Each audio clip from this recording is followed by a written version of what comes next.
Shall we begin?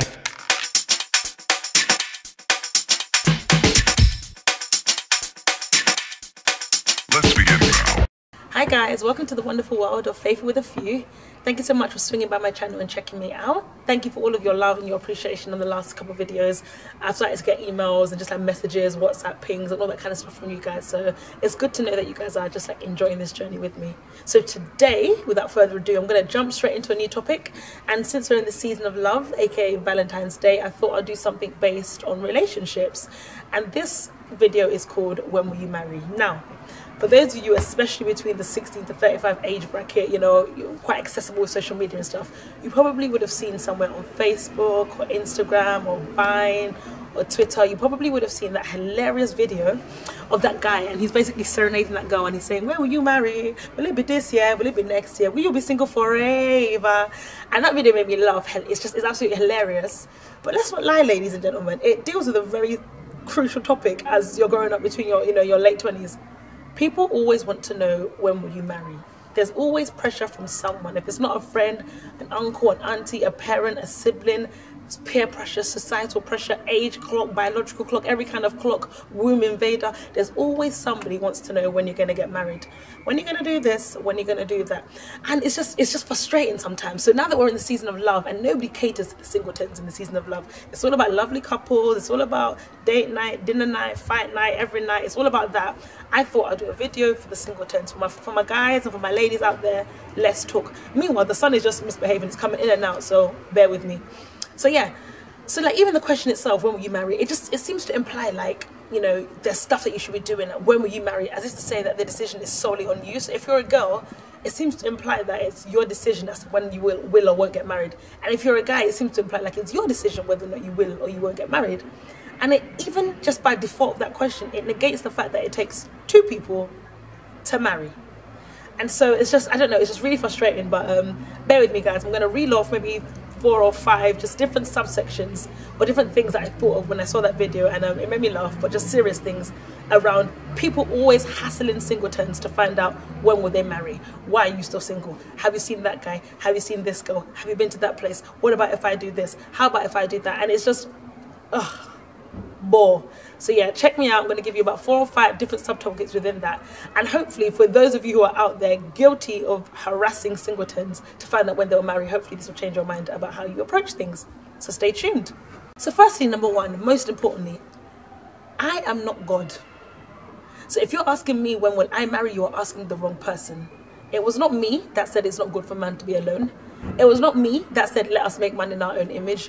It's not me that sits enthroned above the circle of the earth. It is not me. I do not plan the end from the beginning.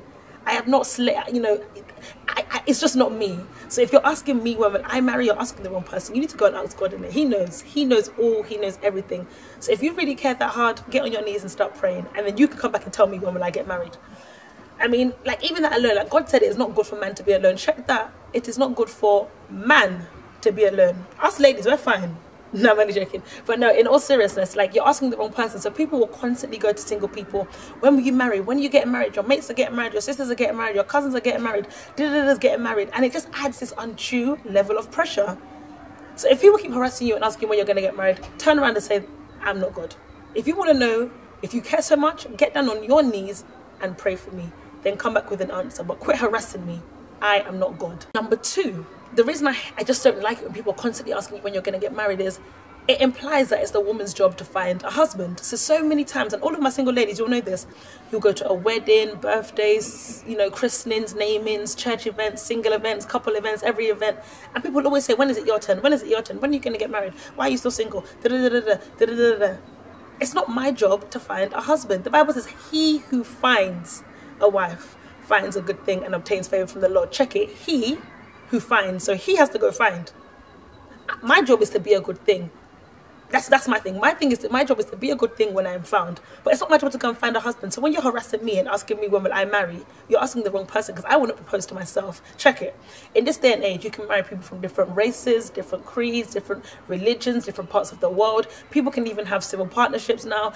People can even get gay marriage. Older people can marry young people. People can even have these kind of relationships with animals, with inanimate objects. People can be marrying cars, but if there's one thing you cannot do, it is marry yourself. It is not my job to find a husband. I will not be able to marry myself. So he who finds a wife finds a good thing. He needs to find.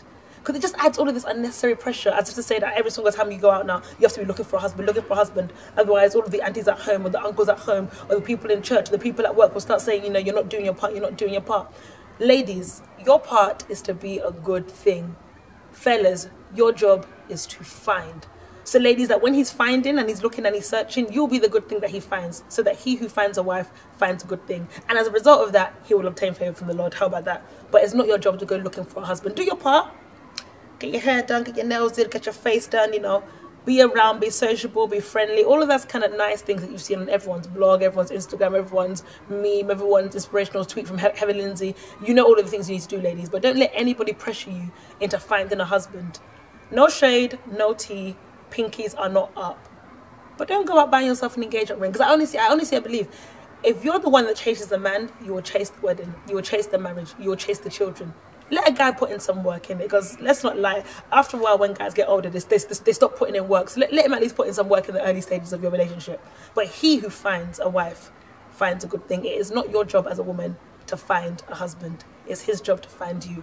And it doesn't matter in this day and age where we've got women proposing to men, women are, you know, being cougars, all of that kind of stuff. No, don't lose and don't forget, it is your job to be found. As they say, a woman's heart should be so hidden in God that a man has to go through him to find her, and that's what it is. So even in this season, like, yeah, it's not your job to find a husband, but be praying for your husband. It doesn't hurt to say a prayer for your husband. Pray for his family, because guess what? His family will soon be your family. So be praying for your husband, be praying for his job, be praying for, you know, for his own ministry, be praying for his own purity and singleness, his faithfulness, be praying all of the characteristics you want in a man. Be praying about that, but be praying for your husband himself, and be praying for him, his family, all of that kind of stuff. But don't go out in the streets running around looking for a husband. It's the wrong way around. That's heresy. How about that? The last couple of years, like, I've had a few friends get married. And at one of my friends' wedding, there was this auntie who I haven't even spoken to in time. When I'm telling you Throwback Thursday, Flashback Friday, Weddy Wednesdays, as in, I haven't even seen you in the longest time. And she now said, when are you getting married? And I was like, well, girl, well, is my husband with you? Did you bring him? How are you going to ask me silly questions, when am I going to get married? Did you bring my husband? Have you found him for me? Have you, you know? Because I still, you know, I can't marry myself, like I said before. So when people ask you these kind of silly questions, it is a little annoying. I'm not going to tell lies. It is very annoying. I'm like, and especially when you're at weddings and stuff, people say, oh yeah, you're next, you're next, you're next. And it's just like, ugh. Because I mean, even talking of weddings, like some of us, we go to weddings, baby showers, hen nights, stag do's, all of that kind of, you know. And if there's one thing I can tell you, in every baby shower, hen night, bridal shower, marriage ceremony, wedding this, wedding prep that, stag do, all of that kind of stuff, I can tell you, two people had to play a part. So let me tell you something now, in case you don't know. When it comes to having babies, it takes two. So a woman can't be sitting at home saying, I want to have a baby, I want to have a baby. She needs to have a man with her. Likewise, a woman can't be sitting at home saying, I want to get married, I want to get married, I want to get married. There needs to be a guy. So asking me when I'm going to get married, it seems to imply like it's my job. I can't marry myself. The reason I don't like it when people keep harassing and asking when you're going to get married, it's just like one of the biggest factors. Number three, it applies unnecessary pressure. Because it's a shame though, but it feels like we live in a society where it's like a woman's worth is only derived from her marital status.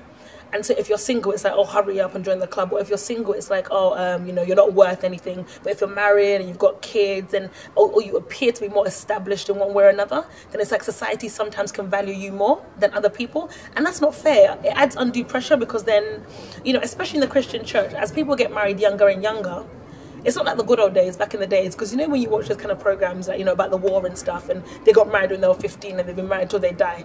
Unfortunately, we don't live in that kind of society anymore, and it's a big shame. It's a very big shame. We need to pray. But people get married now younger and younger, and they get divorced now younger and younger. As in, there was a statistic that said, let me not be a liar, I don't want to be a liar, but there was a statistic, there was a really shocking statistic that said that like a particular amount of marriages, Christian marriages, of people under a certain age, I think it was like under 25 or under 28, they end in divorce within 2 years of marriage. Like, that's crazy. What's the point of being married at 22 and divorced by 24? Like, that is absolutely crazy. So it adds a lot of undue pressure when people are constantly pushing marriage down your throat, pushing marriage down your throat.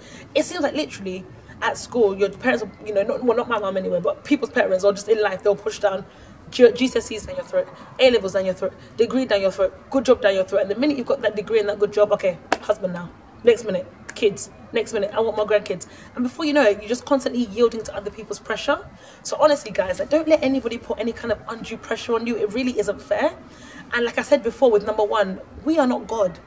So if you rush the process, you miss out on the fullness of the blessing. I always say that you can't have the fullness of the blessing unless you go through the fullness of the test. Because if you go through a test and you cheat, or you go through it prematurely, you reap premature blessings. Simple. Look at babies. If babies are not fully developed in the womb, they go in the incubator.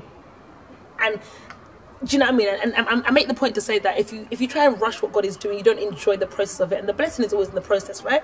It's the character of family and the development. So don't let anybody put any undue pressure on you to go and get married. And you go and marry one uncle from one village in one back corner just because people want to tie gele and, you know, wear makeup and do hashtag wedding flow on Instagram. No, don't let anybody pressure you to get married. Take your time, wait your turn. And when it's your turn, it will be your turn. Because it's like, in all seriousness, and like, no shade, no tea, and pinkies are not up. I'm being honest here, but it's just like, what's your business with my marital clock? What's your business even with my you know, biological clock? Is my singleness delaying your purpose? Is my singleness delaying your vision? Is it because I'm single that you can't live your life, or is my singleness subtracting your air somehow? And what? No, honestly, what is your business with my marriage? I mean, we've got too many men and women watching other people's singleness instead of watching their own marriage. Instead of watching my singleness, face your own marriage. How about that? Face your own children. How about that? Do you know what I mean? Like, we've got too much, like, you know, poke nose, or as Iani would say, long throat behavior. Like, don't watch other people. Work out your own.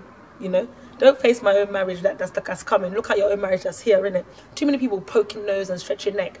And like I said, it just applies undue pressure. Like, I can't stress that enough. Don't let anybody pressure you to date, to court, or to marry anybody that God has not sent you, because you will regret it. And that's a fact. If you step out of the will of God to serve the agenda of men, you will regret it. Look at Saul. Saul was given a kingdom, and God told him to do something. I can't remember what it was, but you can read it in 1 Samuel. And he didn't do it. Then he said, I think he raised a burnt offering to somebody that he shouldn't have raised it to. And he said to Samuel, when God sent Samuel to Saul, he said, oh, the people put pressure. It was the people. And because of that, Samuel went to him and said that today your kingdom has been torn out of your hand. So he lost his kingdom because he yielded to the pressure of men.